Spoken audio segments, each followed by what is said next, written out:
G'day trendsetters, welcome to episode 9 of the BNSF Birdwood sub. Well, I've been away on holidays and I've got some really good footage of some narrow gauge cane trains, which I can't wait to upload. Though I love those things, all around the cane areas up far north Queensland, and over the next few months I'll be putting them up. But today we're here in the Birdwood sub and we're going to be installing Tortoise switch machine. Now there's dozens of videos on how to install Tortoise machines, so I'm not going to get too into it, just sort of show you the ways that I do it. So first thing is, I hate doing them. Because of my eyes, I don't have any binocular vision. I can't judge distances very well at all close up, so I've never been able to catch, which is pretty handy because I hate sport.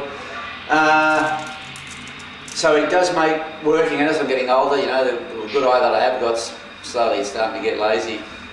So working underneath, sort of under here, like this, even though you can't see me, I just hate doing it. And I'll show you the way I used to put these things in, and now the way I put them in now, and it's chalk and cheese. So we'll just get this guy out the road, and we'll get into it.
Right, we've got that freight out the way with the lower main completed and 2 passing loops in. There's the odd train running on here now, so a little bit of traffic.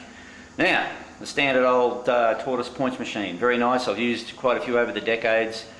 This is probably my machine of choice. Very reliable, and I like all the auxiliary contacts built into the machine. You don't have to buy extra switches. Now, what I used to do, first things first, you need to put all your wires onto here, and that's probably or definitely easier to do before you install the machine. So the wiring diagrams comes with it, but basically 1 and 8 on the 2 extremities there is your power for the machine. Doesn't matter about polarity because you'll be switching that anyway. And then I always work from looking at the machine, working from the left hand side, so that's number 1 and then number 2 and 3 2 normally open and normally closed contacts. Number 4 is a common contact, so that's the one I take to the frog normally. And 2 and 3 will be your rail polarity. And then one way it'll switch 2 and 4, and the other way it will switch 3 and 4. So that's how I do my frog polarity. Then you've got another set of switches exactly the same down this end. You can use them for a signal or whatever. So I'll show you the way I used to install them, and now I'll show you the way that you probably should install them. Now this wire here, the actual throw wire, this is the one that comes with the machine. They say it's recommended up into baseboards 1 inch thick, well my baseboard's almost 1 inch, and that's the strength of that wire is probably on its limit, I'd say. So I use it for small switches like this one, but my longer switches with the longer switch rails, I go up to the next size wire, which probably is not a bad idea for all of them actually. Probably if you're using 1/2 inch baseboard or whatever, this wire is probably okay, but it's just a little bit too flexible. It might not give you enough switch pressure on your turnout, even though you can adjust it with this wacky-doo here. So the more you push that down there like that, the more this throws, because your fulcrum's getting pushed down here, your fulcrum's increasing. And so the further you slide this thing down, the more throw and more pressure you'll get. But I find with the thick wire, the next size up, I don't know what it is. Someone else on YouTube has got a little packet that you can buy from a shop. I think that's a good idea because it's nice and straight. I bought the next size up in a roll of wire. So I have to straighten and then put the little bends in it that you have to do. There's a little bend there. It's on the instruction sheet, pretty easy. But with the thicker wire, I have it right up here. So it's got minimum throw and it's still plenty switch pressure. Now trendsetters, what I've discovered is if you're using thick baseboard like mine, the small wire is really not enough, especially if you only want a small hole in your baseboard, because you have to have the fulcrum all the way down here to get enough pressure. It means up here it's going to throw further, so the wire will have more of a bend in it to get the pressure onto the switch, which means you need a bigger hole in the top of the baseboard. But if you bring it back, you can see the wire getting straighter there. So the more you move this fulcrum down to get more pressure on your switch, it actually gives you further throw as well. So you need a bigger slot or hole in your baseboard. If you don't want that, then especially with a big baseboard, a thick baseboard like this, I would suggest putting the bigger wire in, which I have just done. Because I couldn't get enough throw with this small hole. I couldn't get enough throw. Now another thing, I might increase the hole size from 1/4 to 17/16, which is the next size up. And if you do that, you can still use the template and same method as I will show you, and just put a next size hole up, 17/16, a hole in there, so you can use your drill as a locator, but I'll show you that in a minute.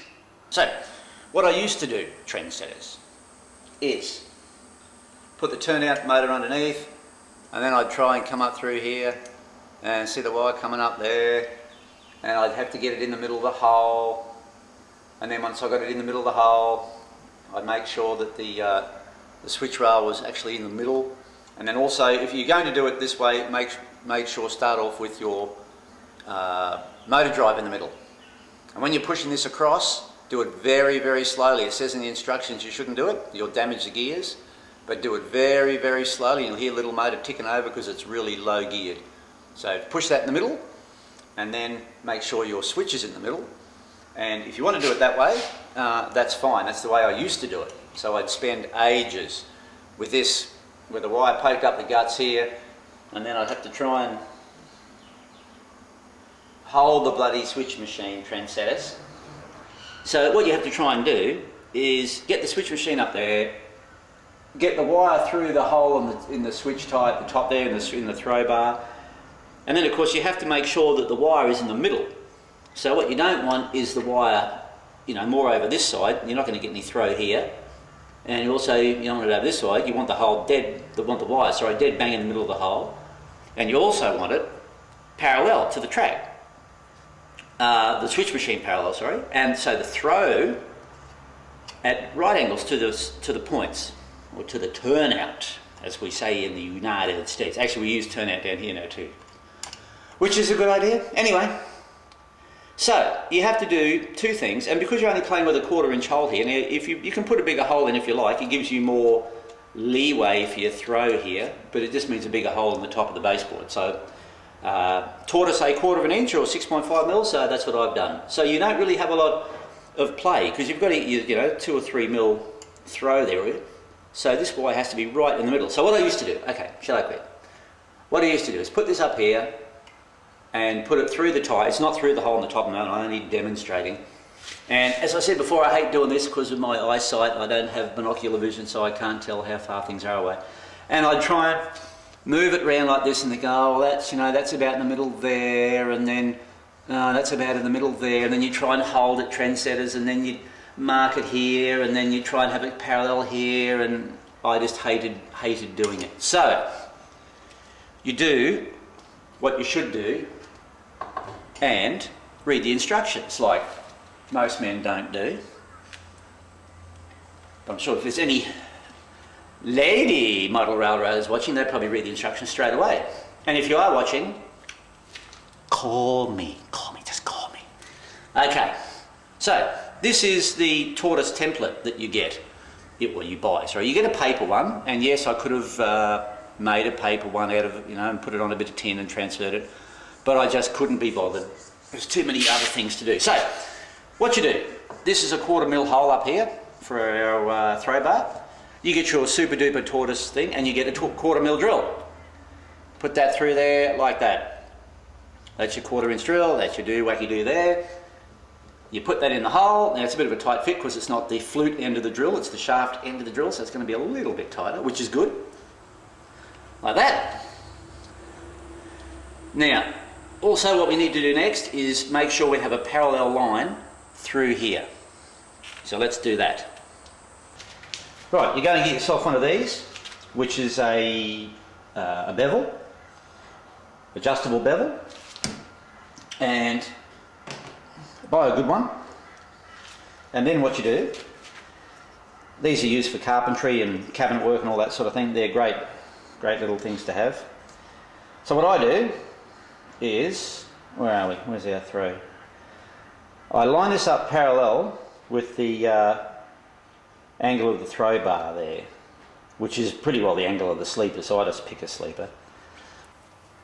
Okay, so I get in there and make sure that's parallel with the sleeper, which it is. Now I'm going to be reasonably accurate. Okay, so that's parallel with the sleeper. Tighten them up. These are made so they can go flush against the wall, and when you tighten up, they don't move the adjustment. Well, after you've tightened, it's not a bad idea just to double check it. Now, remember, it's not going to be square with the road base or your ply. So if you've got a straight surface, all you want is to replicate this angle underneath the benchwork. So let's go underneath and have a look. Now, when you've got your square and you've marked it on the top of the rail like that, and you've brought it down, make sure you put the square the same way. So it's got to go in that way. If I put it that way, I'd get the opposite angle. So make sure that you keep the top of the square, or the bevel I should say, the same as where you mark it, is the same as on top of the rail where you checked it out. Marvellous. Right, we have our angle from up the top, and we can just bring that in along here. And what I do, this is the first time I've actually done this, trendsetters. So you can actually, you know, if you're in a situation like this, which is pretty easy, and you can get to the top up here, and you know your track's close to the front, you can probably just eye it up and bring that along there. There's a nice little engraved line on the end of the machine there, on the template. I'm just going to line that up with the bevel, the blade of the bevel. That's it. Like that. Marking, marking, marking.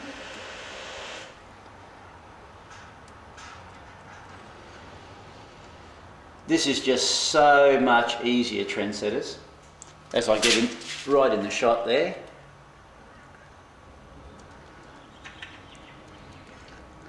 I'm crouching down now. Even doing this is a bit of a struggle, but it's so much easier. I should be using probably use a felt pen too, maybe, than a pencil. This is a fine pencil. Okay. So we just be careful, wriggle your drill out there, you know. There we go. Right, and now we have our 4 holes. Zavan, or sorry, 4 markings for our holes. There we go. Now that literally took 5 minutes, and I would probably take half an hour to mark that the other way. I'd think, oh, is that right? And then I'd move it again, and I'd put the wire up through there again, and I'd fart around. Yeah, I reckon that's the go. And for $6, definitely worth it. Or, if get the paper one that you get with every Tortoise machine, trace it out, and drill it out on a bit of ply or a bit of tin. Nice little bit of aluminium actually would be nice. If I got off my bum and went down to my mate's engineering shop, he could probably make one out of a nice little bit of aluminium on his CNC milling machine that he's got. But anyway, not to worry, this will do. So, right, we'll get back into... so that's next thing. Well, I'll drill the holes, I'll mount it, and we'll come back and show the rest. So what I'll do now, I'll just go and solder all the wires on the Tortoise machine here. Now you can buy edge connectors for these. I think they're about $5 or something, and you just push them on. They're a circuit board edge connector, and you can screw into them. But they're about $5 each, I think. So I prefer to just solder the wires on and then put them into a terminal strip, which is a lot cheaper. Each to their own, as they say. I solder all the wires onto the switch now. I just use a colour combination that I've just made up myself, but always make sure that red and black are your motor terminals to drive the machine. And then I'll just put a bit of a loom in them there. Just twist it up. When you twist it up, just hold it there and twist it that way, so you're not twisting the wires here. You want them to be nice and unstressed, man, like that. And then that's it. And that's a nice little wiring loom that can run down to the terminal strip. So let's mount it up and have a squeeze. Also what we have to do is measure our wire. So I'll do that now, just poke it through the board and cut it off probably just above the sleeper, and use a cut-off wheel. Don't use a pair of pliers or side cutters, because this is hard spring steel and you'll bugger your pliers up. Trust me. Okay, we've got our 2 screws in here. Now always put the 2 screws in that are going to be behind the machine.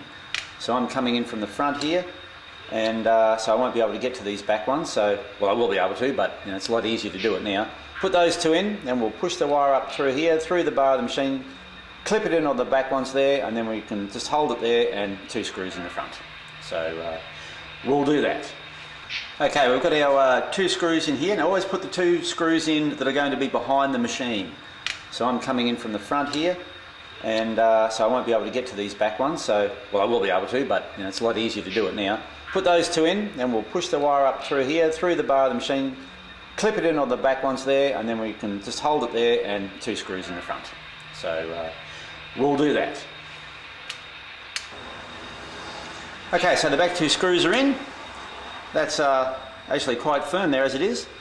And now we'll just put the front 2 in, and we'll be right. And the bar is sticking up probably, I don't know, maybe a mil over the sleeper. That's probably all you want. I wouldn't have it flush with the sleeper, because any movement it might actually pop out of the throw bar.